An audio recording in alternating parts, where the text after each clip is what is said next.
Hey everybody, it's Jason from the Texas Gun Vault 2, and I'm back out here in my super hot garage, and that's one of the reasons why I haven't made a lot of Texas Gun Vault 2 videos lately. But I've also been working really hard at trying to pump out range reports, field strips, and from the vault videos on all the guns that I've had in for review. In fact, I think I've gotten everything done with the exception of one video. And it's going to be a comparison video on the B&T SPC SD versus the APC SD. And then I think every gun I have in for review is done. And I just did a series of 3 videos on the HK MR27. I did a From the Vault video, a field strip video, and a range report, which is the longest range report and most in-depth range report I've ever done. I think it's going to be like 42 to 45 minutes long. I don't think anyone's going to watch it to the end, but I'm proud of it because it is so in-depth and I talk about so much stuff. But anyway, I wanted to come out here and make a video because I haven't talked to you guys in a couple of days, and I guess I got to do the caveat again that this is my second channel. I know some people will find this video and hear me talk about range reports and reviews and go, I don't see it on your channel. This is my second channel, my behind-the-scenes casual channel, where I talk to my quote-unquote biggest fans. And that's what we do here.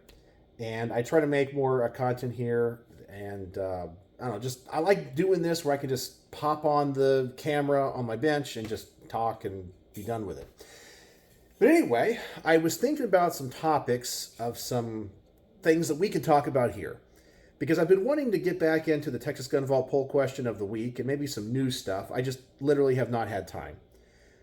And I saw something recently on YouTube. I was watching an older gun review, and the person that was doing the review did something that reminded me of fads in the past in the gun community.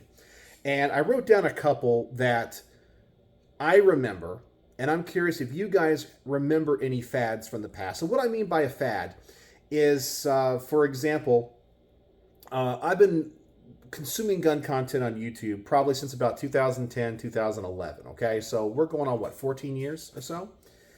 And in that time, I'll see things and what gun channels do evolve into like almost like a habit. Like every channel falls in line. Like somebody will do something, and then everybody else for a certain period of time has to do it in some capacity, and then all of a sudden it like goes away and nobody talks about it again, or does this thing, or this big pressing issue that everybody talks about, nobody talks about anymore. And I have 3, 2 that are old, and 1 that is modern, that I think is kind of a current fad, that I think in 10 years we're going to look back on this time when it comes to gun content and joke about. But the thing that I saw is the first thing that I wrote down on this little list here so I wouldn't forget. Do you guys remember about 10 years ago that every time somebody did a range report, a review, whatever it was, or just shooting footage, okay? And it didn't have to be tactical stuff. Normally, there would be the guys that would always be like, kitted out in, plate armor and, 511 pants and all that kind of stuff. But they would always shoot their gun, whatever it was, shotgun, rifle, pistol, and they'd be there. And even if it wasn't on a tactical course or a competition course, they would train or always shoot and go, they fire their gun, and then the first thing they would do when they're done is they would bring it close to their body and then do like this head turn. They would go like left, right, left, and then holster. Do you guys remember that? Like everybody did it. I don't know who started that stuff, but then all of a sudden everybody did it. And I was like, you're just reviewing a little 22 target pistol. It was the most goofy thing in the world. It's like somebody would be shooting, I don't know, I'm trying to think of something like a Beretta Neos or something, right? Some little target entry-level 22. And they'd be like, yeah, this is a nice little plinking gun. I can hit the target at 20 yards just using the iron sights. Boom, boom. And then almost instinctively they would go, and then they go back to like talking about this target pistol. It was the most bizarre thing. And I haven't seen it in a while, but then I saw this video. I was looking up something on some gun, and I saw this video. It was like from like 8 years ago. And whoever did the review did that. And I kind of snickered because it was a good review. It was just like, I remember when literally everybody did that, and I thought it was so goofy at the time. Another fad, and in fact, I might do it myself because my friend Matt is going to be lending some guns to the channel, and one is going to be an AK, and this was an AK fad. And I'm going to tell you, the guys that still to this day that are AK guys, oh my God, I don't know, I want to come up with some pejorative for them. I'm glad they're in the gun community, and I appreciate and love their passion. But oh my God, it's just like, I understand that you think the AK is the God's weapon. Okay, I get it. I understand. It's a good weapon platform. But man, the people that love AKs, and they can be, I don't know, AK tards. And anytime I do an AK review, I get the people that are AK, as I said, I have to come up with some word for them. They say the stupidest stuff. You can never please them.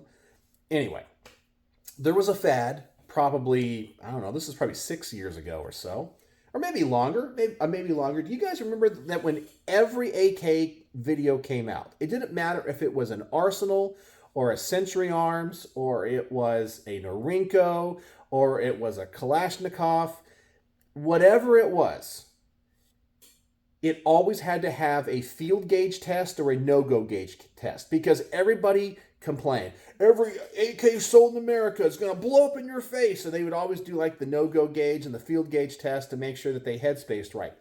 Every AK video, it's all people would talk about were trunnions. Oh my gosh. Cast trunnions or forged trunnions. And then they would do the no-go gauge or the field gauge test. I still watch AK reviews, see what's out there, but nobody does the no-go gauge tests anymore. It was weird. It was like this big fad. Like, no matter what rifle I reviewed during that era or shot, I'd always get the complaint, you didn't do a no-go gauge test or a field gauge test. I actually have a no-go gauge for 7.62x39. And so maybe, for old time's sake, when I get Matt's AK in, maybe I should do a no-go gauge test. Just for old time's sake. That was one of those fads. And lastly, this is more of the modern one that I was mentioning that I think in the future people are going to look back on this time and laugh about. But even the channels that I have liked. Now, I have criticized many of the legal channels, the law channels that deal with Second Amendment issues, because they always have something in their title. And it's breaking news. Everything, every day is breaking news, and Second Amendment landscape changed forever. Like, that's it. Now, of course, the biggest, I finally unsubscribed to him because I couldn't take it anymore. Because even though I knew it was clickbait and the video would be about nothing, the Armed Scholar would put something, breaking news, 8-1 Supreme Court decision changes Second Amendment landscape forever. Like, that would be the title every freaking day. And you go, okay, maybe this is real. And I'd click it, and it would be something like, okay, it's not breaking news. Okay, you're talking about a decision that, okay, it was good for us a while ago, but you're speculating and postulating on what may happen, and you're saying something's going to be put in motion. Nothing's going to happen. I got tired. I finally unsubscribed to him. And now other channels that I follow that I've always liked, like the Four Boxes Diner. I've always felt that he has had a great approach. I've always liked his legal analyses, I guess is the word. I've always enjoyed his channel, but now he's getting into the thing where every day it's breaking news. I mean, that's the title. Breaking news, this is happening. But even what he's talking about isn't breaking news. And it's not that I'm against people trying to get people to watch their videos, but breaking news has a particular implication to it, that what's happening is pertinent and major. And I feel like some of the stuff that they talk about, even like, the Four Boxes Diner, he'll be like, breaking news. And then it's like, okay, let's talk about Ukraine and how they took away the right to keep and bear arms and how it got them where they're at. That's not breaking news. But anyway, that's the modern fad that I think eventually people, and I think that the traffic in the gun community, the people that are watching gun content, I think it's diminishing over time. And I think a lot of it has to do with that we have these videos that are all build-ups to major things, and then it's just one big letdown after another. That's the modern fad or trend. And I'm sure it's going to go away. But what trends do you guys remember from the past, if you've been watching YouTube, especially for like over a decade? What things do you remember that like every gun channel did, okay? Or even what I did, or what I still do? What are these fads that you see that are either stupid, but more specifically the ones that were popular and then kind of went away, okay? What do you guys remember? Those are the three that kind of came to mind tonight. But now that I have enough time consuming gun content, I can look in the past, and I have enough experience and time behind me that I can see these larger trends. But that's what I wanted to talk about. I'm curious what you guys are going to think and what you guys remember. So tell me about fads in the gun community in the comment section. And yeah, I have been working really hard out here to get all these videos done. I think I am done with all these ranch. I literally had so many guns. In fact, I've got to get stuff back to my friend Jack #1. And once I finish some stuff on some B&Ts, I can get all the guns back to Jack #2. And then the MR27 and 3 other guns that I've shown you, those are on loan to the channel from D.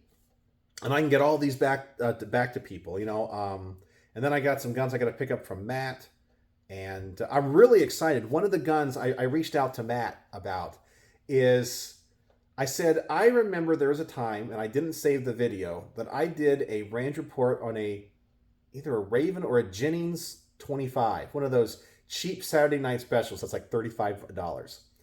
And I was like, I lost that video, and I want to go back and do a proper video on that. So I'm really excited about that. And I think he also has an AK for me to review. So maybe I'll have to do that no-go gauge. But anyway, I've been working my butt off to get content filmed and in the can. As I am filming this right now, the field strip on the HK MR27 will be released March the 20th of next year. And that's with 3 videos a week. Two gun-related videos and 1 product review or something of that nature. That's how many videos I have in the can right now. That's crazy. And we're at the end of July. So I have August, September, October, November, December, January, February, and we're almost at the end of March. That's how many months I'm ahead in content. I am so blessed and so lucky that but anyway, and I think I've been getting better at my content creation anyway. I think my style has gotten a lot better. But anyway, that's what I got for you tonight. So let's talk about fads in the comment section. And tell me which ones you remember, thought were goofy, or maybe ones that you thought were good, but went away. So I know a lot of you guys have been watching gun content for a long time, so tell me the trends that you have seen. So that's all I got for you tonight here in the Super Hot Garage. So let me know what you think in the comment section below. And obviously you know the word of the day if you made it to the end of the video, so I know that you are a true vault dweller. And maybe you just enjoy a lot of pain and suffering because you can hear me talk for a while. The word of the day, obviously, is fad. Fad is the word of the day. And tell me about your favorite good, bad, or ugly fads of the past in the gun world. So, as always, thanks for joining me here in the garage, and thanks for watching.